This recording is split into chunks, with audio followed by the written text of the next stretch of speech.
Hi, my name's Paul Roberts. On the internet I call myself Artsy1 because I see not only what is art, but what is beyond art. I think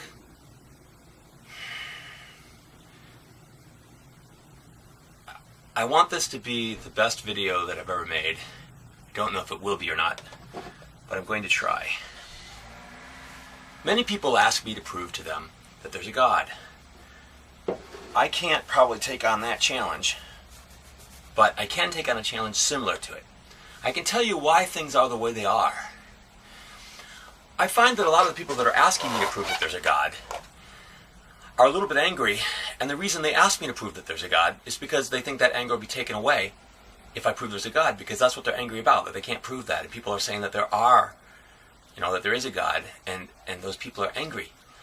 And they find that their life that they live is comprised of some of the remnants of the things that are because those people believe. So my goal here today is not to prove that there's a God. My goal here is to prove that those that want me to prove that there's a God, my goal is to prove to them why things are the way that they are. Because that's the next best thing. If you don't understand why things are the way they are, it will continue to eat at you. Once you understand that things are the way they are because of the way they are, you may actually find that the other point of view that you don't have, that there could be a God, would be easier for you to embrace. Many people say that why I wouldn't want to serve a God, even if there was a God, because that God is mean, and the people that serve him start all the wars, and they do all manner of things that are not what we would think that we would want God to do. Now, the thing about what I'm saying here is, it doesn't need to be true for it to be real in the world. It needs people to believe that it's true. And it may be true. When I was a child, I looked in Webster's dictionary, and at that time, I looked up the word religion. And the definition that it gave was the way man relates to his creator. If you look now, it doesn't say that anymore. It says something else. But I still look at it as that way. Religion is just the way that man relates to his creator. And I believe that because there's no two men or women that are the same in the world, there are no two religions that are the same in the world. Every single person relates to the Creator in a different way. Even if they think they relate not at all because they don't believe in the Creator, they're still relating. Every one of those is a religion. I would like to look at a group of people that look at their Creator in a similar fashion, or have in the past, and may still now. I would like to look at those that relate based on what has been read and written in the Bible. Now, the most important thing anybody can understand about the Bible is what I'm going to share with you here today, and you hardly ever hear it. It's the difference between the Old and the New Testament. The difference between the Old Covenant that man perceived that was made by God with him, and the New Covenant that man perceived was made by God through Jesus with him. If you understand these two concepts, every problem that the world has, and everything that the Bible tries to explain, will make sense. It won't mean it's true. It won't mean God can be proved, but it will make sense.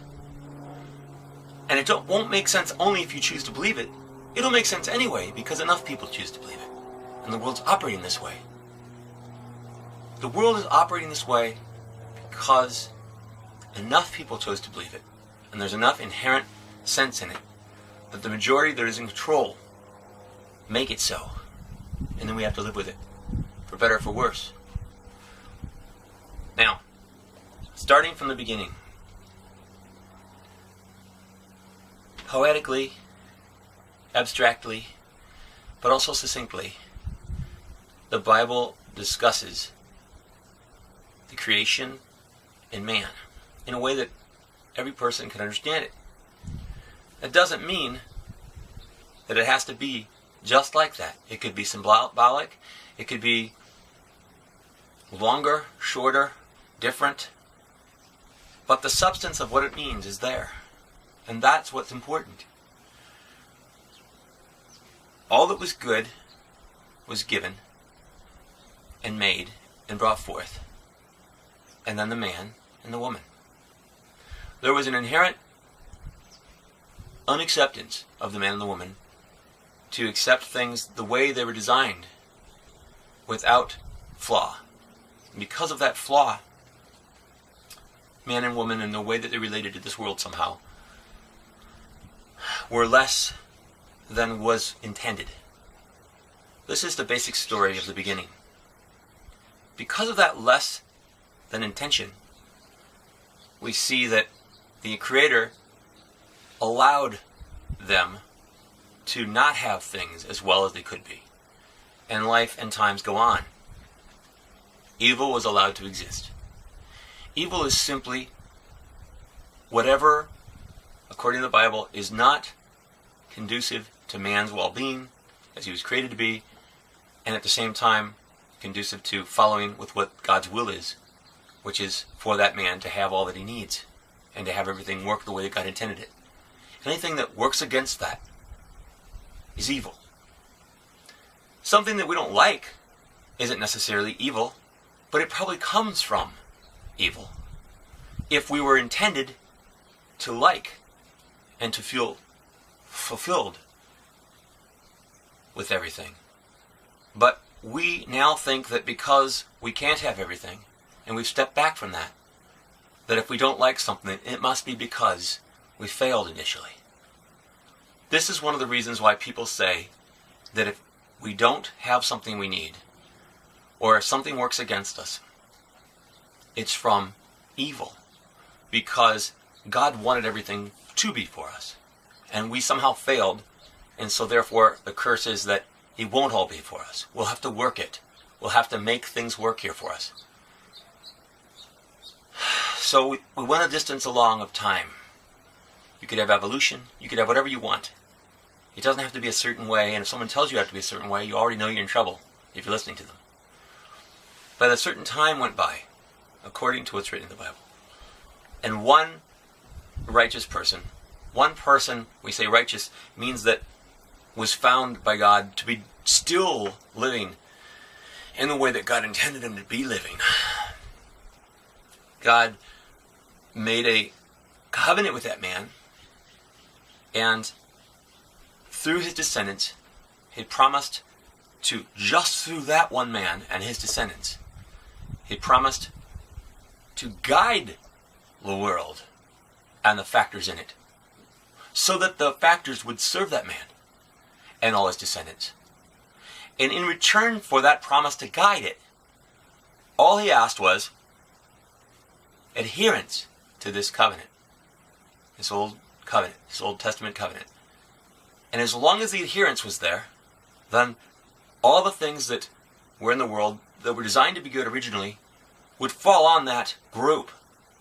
And they would have all the things that were good. Whereas all the other things that were not of that man's descendants, they'd still have to have the curse. The curse wouldn't be lifted for them. It would only be the people within this group. Even when it came to war, and disease, and famine, you name it. If you're in this group, and you're observing what God wants you to do, all the factors of creation would be designed to work for this group. And all the factors outside, though they would let you live, would not be working in your favor. This is how the concept of an angry God began. All the people outside that group could only have the things of this world and the enjoyment of this world in so much that they could grab up for themselves. But they weren't assured of anything. They weren't assured of long life. They weren't assured of being happy. They weren't assured of having things they needed. And they weren't assured of not suffering and not dying in battle. They weren't assured of anything. But the people in the group were, as long as they kept this covenant. And since God was guiding everything to work for them, they needed to guide their lives so that they would work with the things that were guided for them. Then they were warned, if you don't do this, you will suffer the same thing that those outside would suffer. The things won't work for you. The things of the world won't be guided for you any longer. And you'll be cursed. This is, unfortunately, if we look at the Jews, this is what was talked about in their own word. And it's said in that word that they failed. They did not keep to what they should. So the things that were guided for them failed them. And they began to have God's wrath come down on them as well, just like those outside. And this is where we really get the concept of an angry God. Because these people, when they were gifted and things were guided for them, they would even win in battle. They would even kill all those outside of them that God deemed evil and not what they wanted. And that would somehow be right, because they were chosen. And all those outside of them would somehow be thwarted down. And even those within their ranks, if there were just a few that did wrong, they would be treated just like outsiders as well. They would be abused and killed, and harshness would come upon them, just like the outsiders would. Eventually, the entire group got so not following what was guided for them that they had all kinds of stumbling blocks were set there for them, all kinds of stumbling blocks, and they would become not able to even see what they were doing anymore. They became a very litigious society, and those that were able to rise up and enjoy the fruits of what can be gained in this world through wrong means, and not what was guided for your whole civilization, but through wrong means, again evil, because again it was not intended this way. Well, they would, in order to gain, push others down. Those people that gained guided the rest. By the time Jesus came, the rest had been guided by those that had gained. And they didn't even recognize why Jesus was even there. And they still don't today, because their society had been so corrupted by not following the guides that they've lost their way. And now they're convinced that if anybody tells them this, they just don't know. So what Jesus did was he said, okay, God set it up so that you could follow, and you could be given everything. Everything would go your way. And you didn't do the one thing asked of you. Just like in Genesis, there was some flaw. You didn't do it. So now Jesus is coming, and he's going to say, you know what? Within your ranks, there may be a few that want to do right, but are lost. And within the ranks of everyone else on the world that was not guided, there may be some that are lost that would like to be found. I now am going to do away with that old covenant that God made for those chosen people. And I am going to extend my hand in this new covenant to all people of the earth. And when Jesus did that, now everything else was made irrelevant as far as the guiding. Because the following of the Jesus principles and teachings unlocks with that key the way that we should now live. And the way that we now live is not where God rains down on us all goodness. It is no longer where if we follow a certain thing, we receive all the blessings of this world. That was tried. That was failed. Man failed. And that's why that doesn't work like that anymore. And God doesn't work that way anymore. It's not that he's an angry God. But to demonstrate what a loving God and forgiving God he is, he asks us to exercise forgiveness and non-judgment of all others around us. And an abandonment of the things that we could find in this world that caused that first society to fail in the materialistic realm, and put our treasures instead in he that we follow, Jesus.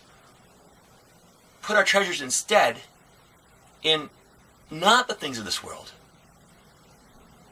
because that was a failure. It could have succeeded, but man made it into a failure. It wasn't a failure, man made it into one. And Jesus went so far as to say we should even hate our brothers and hate our own bodies. And this is to emphasize how, not that we are to hold up feelings of hatred and negativity and evil. This is to emphasize how what had failed by man is no longer our road. That's what that is. What we are to do now is to see that these things that corrupted the people of the past, we need to make sure that they're not our stumbling blocks now.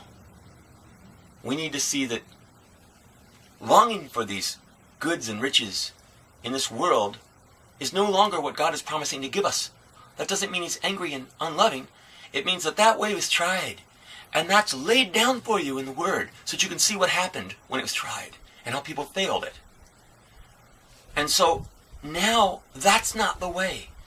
Now we relate to God now through Jesus' teachings that says we're going to do the opposite of that. We're not going to live for the things of this world, and God isn't going to rain down on us the things of this world for who's successful.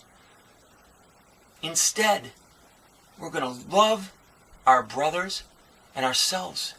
And by brothers now we mean those that can see this. But if someone does not see it, then we're to hate that. We still love them as a potential brother, and we walk to the ends of the earth to reach them. But we hate that they've fallen into that they don't see. That's what the hatred is that Jesus just talks about.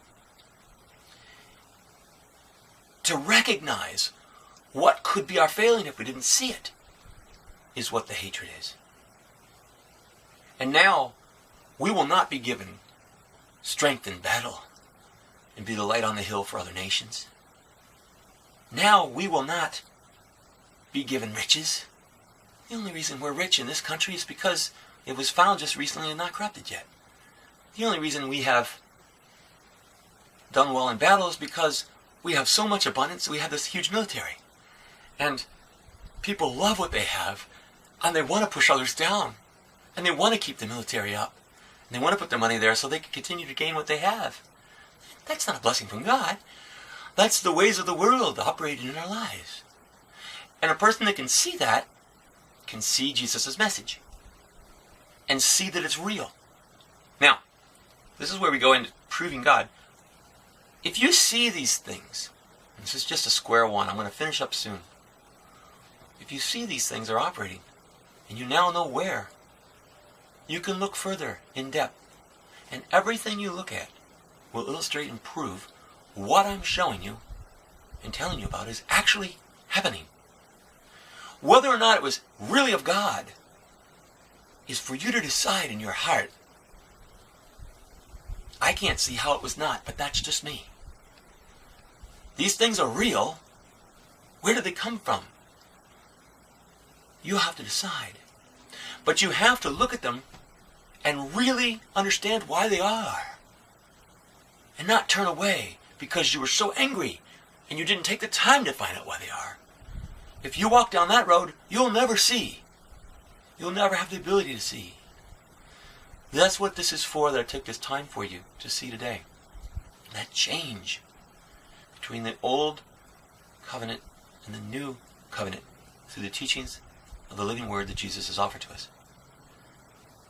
This is a huge, huge, huge summation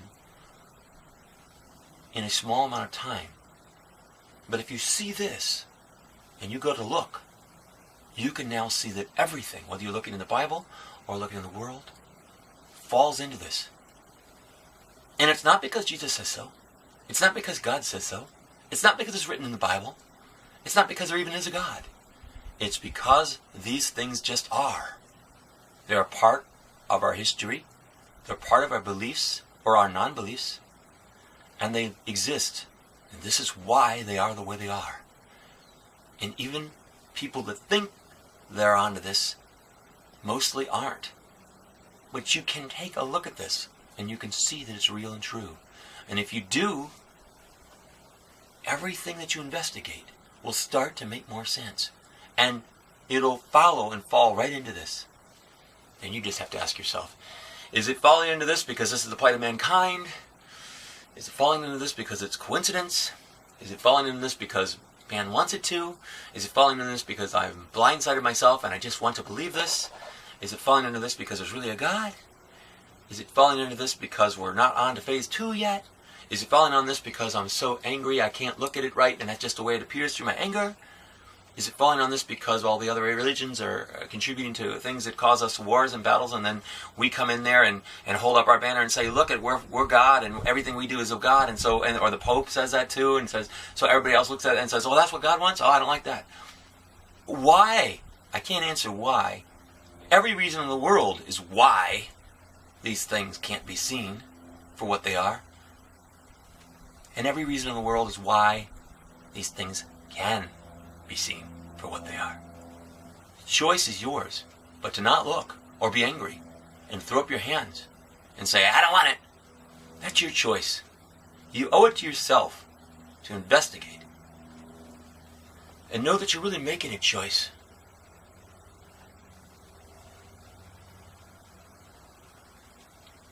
If God, the existence of God could be proven, would everybody choose? Maybe it can. Maybe what I've said is proof. Maybe it's not. But if it could be proven, if you saw something up there, that'd be really bad because it's so limited. It's in our realm. Would that even be good enough proof? It wouldn't be good enough proof for me. I'd say, oh, geez. You mean you're no bigger than something I can see? You're no bigger than something that's simple and straightforward like that? Well, geez. You're no better than the problems we got in this world that's surrounding us. I need something bigger than that. I've already got all these things in the world, in the physical realm, that I'm dealing with. I expected more out of you. The reason that we can't see God, in my opinion, is because He's greater than we can even comprehend. And that makes sense. So these things that we deal with, that we think are too much for us, if they're too much for us to deal with, the things I'm talking to you about today, how in the world could you deal with more? So think about that and make a choice. Don't throw the baby out with the bathwater. Everything you do and everything you think can be what I like to call eventually come to a perpetual state of prayer, where you can't think or do anything that doesn't understand these things. And that, I think, is a state of the heightened conscious, the best that I've found anywhere. And I find that when I go around and share that, I get frustrated because I want to share it, and very few see anything. And I wish I could make them see, but maybe that's the way it's supposed to be. But if I didn't try and I just accepted that, then I'd be kind of to blame, and I don't want to be to blame. So I've got to at least do my part. And so this little sharing today is part of my part. If you'd like to hear me expound on any other aspect or other aspects that I haven't even talked about, just please let me know, because I could talk to you for weeks. I could talk to you for the rest of my life. I attempted to do the best I could today in the shortest period of time, and that's the best I could do instead of to call it quits. Write to me, email me, share back. Help me to be better at what it is I do. I'm Paul Roberts, Artsy One.